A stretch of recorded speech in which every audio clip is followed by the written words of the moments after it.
Hello everyone. Indian polity के 12th session में आप सभी का स्वागत है। और आज के इस सेशन में हम लोग सेंट्रल काउंसिल ऑफ मिनिस्टर्स के बारे में पढ़ेंगे, मतलब केंद्रीय मंत्रिपरिषद के बारे में पढ़ेंगे कि बेसिकली ये होती क्या है, कैसे फॉर्म होती है, किस आर्टिकल्स में दिए गए हैं, ये लोग मतलब इनकी ये ओथ क्या लेते हैं, इन सभी चीज़ों के बारे में डिस्कस करेंगे। तो स्टार्ट करने के पहले अगर आपने हमारे चैनल को नहीं सब्सक्राइब किया है तो ज़रूर करें। आइए शुरू करते हैं। तो हम लोग जानते हैं कि प्रीवियस सेशन में बहुत बार डिस्कस किया गया है कि हमारे यहाँ पर जो है वो संसदीय प्रणाली जो है उसको अडॉप्ट किया गया था। संसदीय प्रणाली अडॉप्ट करने का मतलब क्या होता है कि जो है कहने का मतलब है कि लोकसभा होगी और राज्यसभा होगी, ठीक है, और इसके बाद जो है पावर का डिस्ट्रीब्यूशन होगा सेंटर में और स्टेट में। इसके बाद जो संसदीय प्रणाली हम लोगों ने ली है वो ब्रिटिश पैटर्न पर ली गई है। इसका मतलब क्या है कि जो कैबिनेट जो मतलब कि ये होगी मंत्रिपरिषद होगी, ठीक है, उसकी अध्यक्षता जो होगी वो प्रधानमंत्री के द्वारा की जाएगी और ये वास्तविक कार्यकारी की तरह काम करेंगे, मतलब ये रियल एग्जीक्यूटिव होते हैं। सरकार की संसदीय प्रणाली के जो सिद्धांत होते हैं, नियम कानून जो होते हैं, उनको संविधान में बहुत ही ज़्यादा विस्तृत रूप से नहीं बताया गया है। केवल आर्टिकल 74 और 75 में मंत्रिपरिषद की स्थिति के बारे में बताया गया है। जबकि अगर अनुच्छेद 75 की बात करेंगे तो उसमें मंत्रिपरिषद की नियुक्ति, कार्यकाल, उनकी क्या जिम्मेदारी होती है, क्या योग्यता होनी चाहिए, इसके बाद क्या शपथ लेंगे, क्या उनका वेतनमान और भत्ते होंगे, इन सभी के बारे में आर्टिकल 75 में जो है वो डिस्कस किया गया है। तो मंत्रिपरिषद बेसिकली जो है बहुत ही इम्पॉर्टेंट होती है, ठीक है, क्योंकि और अगर जो है इसके बारे में और जाने तो कहने का मतलब क्या होता है कि एक तो सबसे ऊपर प्रेसिडेंट होता है, ठीक है, मतलब राष्ट्रपति, उसके बाद जो है हमारे प्राइम मिनिस्टर होते हैं, ठीक है, रियल एग्जीक्यूटिव के रूप में। फिर इन प्राइम मिनिस्टर के बाद जो है प्रेसिडेंट को एड और एडवाइस देने के लिए मंत्रिपरिषद होती है, ठीक है, मतलब काउंसिल ऑफ मिनिस्टर होती है, जो कि हर एक चीज़ में जो है प्रेसिडेंट की हेल्प करती है।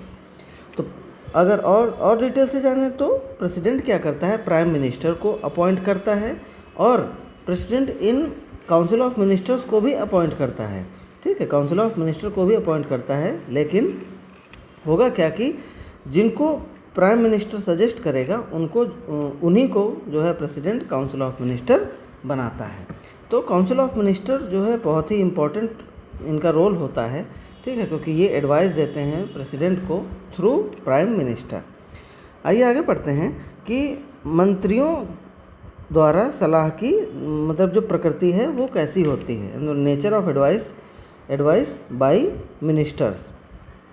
तो अनुच्छेद 74 में राष्ट्रपति को उसके कार्यों के अभ्यास में सहायता और सलाह देने के लिए प्रधानमंत्री के साथ एक मंत्रिपरिषद का प्रावधान किया गया है, ठीक है, मतलब आर्टिकल 74 में ऐसा कहा गया है कि राष्ट्रपति जो है जो काम करेगा, ठीक है, तो उसको काम करने में सहायता के लिए और सलाह देने के लिए प्रधानमंत्री के साथ में यानी प्रधानमंत्री की लीडरशिप में एक मंत्रिपरिषद का प्रावधान किया गया है, ठीक है। इसके बाद जो सलाह ये मंत्रिपरिषद देती है प्राइम मिनिस्टर के थ्रू प्रेसिडेंट को, ठीक है, वो बाध्यकारी होती है, ठीक है, मतलब प्रेसिडेंट को मानना ही पड़ेगा। ऐसा जो है 42वें और 44वें संविधान संशोधन में जो है वो मतलब कह दिया गया था कि मंत्रिपरिषद जो है प्रधानमंत्री के थ्रू राष्ट्रपति को जो भी सलाह देगी मंत्रिपरिषद जो देगी वो बाध्यकारी होगी, राष्ट्रपति को उसको मानना ही पड़ेगा। इसके अलावा मंत्रियों द्वारा राष्ट्रपति को दी गई सलाह की प्रगति की जांच किसी भी अदालत द्वारा नहीं की जा सकती है, ठीक है, यानी उसकी जांच पड़ताल जो है वो किसी भी अदालत द्वारा नहीं की जा सकती है। यह प्रावधान राष्ट्रपति और मंत्रियों के बीच घनिष्ठ और गोपनीय संबंधों पर जोर देता है, यानी कि ये दर्शाता है कि मंत्रिपरिषद जो है वो कभी कुछ गलत करने को नहीं कहेगी और इसके बाद उन दोनों के बीच में मतलब प्रेसिडेंट और काउंसिल ऑफ मिनिस्टर के बीच में क्या होगा, बहुत ही गोपनीय यानी सीक्रेट रिलेशनशिप होगा। 1971 में सुप्रीम कोर्ट ने कहा था कि लोकसभा का अगर विघटन हो जाए, ठीक है, उसके बाद भी मंत्रिपरिषद का पद जो है वो समाप्त नहीं होता है और अनुच्छेद 74 में अनिवार्य है और इसलिए राष्ट्रपति मंत्रिपरिषद की सहायता और सलाह के बिना कोई भी कार्य नहीं करेगा।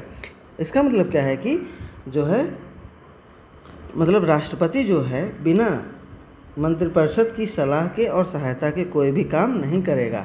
अगर राष्ट्रपति ऐसा करता है तो वह असंवैधानिक होगा और अनुच्छेद 74 का क्या होगा, उल्लंघन होगा। देखिए अनुच्छेद 74 में क्या कहा गया है उसके बारे में हमने आपको बताया है।